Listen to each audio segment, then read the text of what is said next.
Hello everyone, Michael here, part-time gamer, full-time dad with another World of Warcraft Too Long Didn't Read guide. If you like these guides, get subscribed and turn on notifications so you don't miss any in the future. With that being said, today it's going to be the Mistweaver Monk. Mistweaver Monks are generally very good healers when they stick to a specific role, that either being tank healing or raid healing. It's near impossible to fulfill both because you're going to encounter mana issues really fast. As a side note, this basics guide will assume no legendaries and an artifact weapon up to Concordance 1, and will primarily focus on a raid style build. So first up, as a Mistweaver Monk, your secondary stat priorities should be something like Critical Strike, Versatility, Haste, and finally Mastery. Critical Strike is the most valued stat simply due to the fact that you're not meant to cast a ton, we just want our heals ticking big numbers. These priorities will change if you're fist weaving or doing Mythic Plus content, so be sure to double check on that.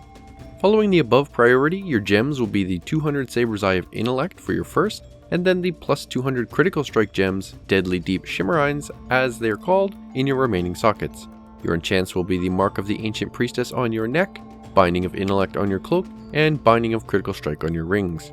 Your consumables should be the Flask of the Whispered Pact for the Intellect, the Potion of Prolonged Power on pull for the stats that you can gain so you can do a bit of DPS, and either the Ancient Mana or the Ley Torrent Potion for mana sustainability. Use whichever one you're more comfortable with. And finally, your food will be the Lavish Suramar Feast, obviously, provided you're in a situation where you can utilize a feast.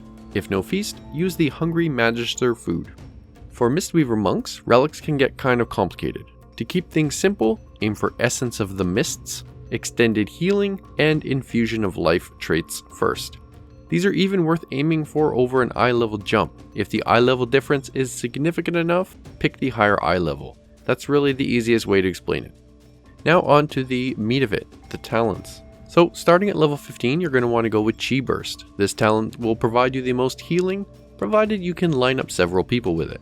Level 30 is a mobility row and entirely up to you. I like Torpedo because it's fun and has an added movement speed bonus at the end. Level 45 has 3 viable talents, so I'll just go over each one and when to use them. Mist Wrap is good if you're doing single target sustained healing.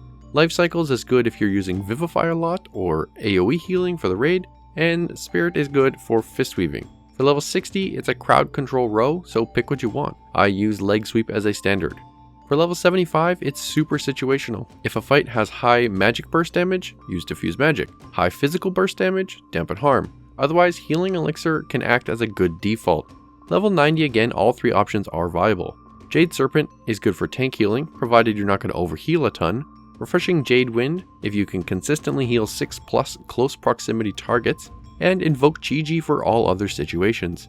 I use Chi-Ji as a default since it's easier to deal with and still heals a ton in every situation. And finally, level 100, again all 3 can be viable here. However, my suggestion would be Mana Tea as a default for the mana sustainability. So that's the talents. Now you're thinking, well, what do I do with a Mistweaver Monk? Well, let's review. So as opposed to breaking it down into single target healing versus raid healing, I'm simply going to list off the main healing spells and the best times they should be used. You can formulate what works best for you, but this will be a good starting point. First up is Renewing Mists. This spell will provide you with a ton of overall healing.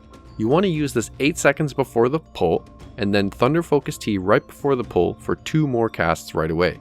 You want to keep this on cooldown at all times. All times. Thunder Focus Tea should be used as close to cooldown as possible in order to make use of the bonus effects. The main ones to call out here are the free Vivify cast that it will give you, which will save you mana, and no cooldown on your Renewing Mists. Essence Font when there are 3 or more injured allies around you and the healing won't be a ton of overhealing. Chi Burst when you have a lot of lined up targets, this will usually be for the melee group.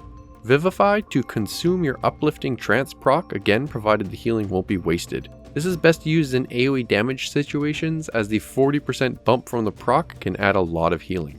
Invoke Chi-Ji right before or during high AoE damage as it will bounce around healing a lot of targets. Enveloping Mists is a good single target heal but is expensive, so it's best to make sure that the target of the spell most likely won't be fully healed in the next few seconds so that it's utilized well.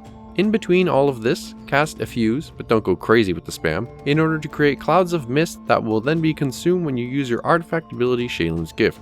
This is a big single target burst heal, but it also causes your clouds to heal friendly nearby targets. And lastly, Mana Tea is best used before periods of burst AoE, in which your Essence Font then Vivify spam will happen. Yay, cheap casts.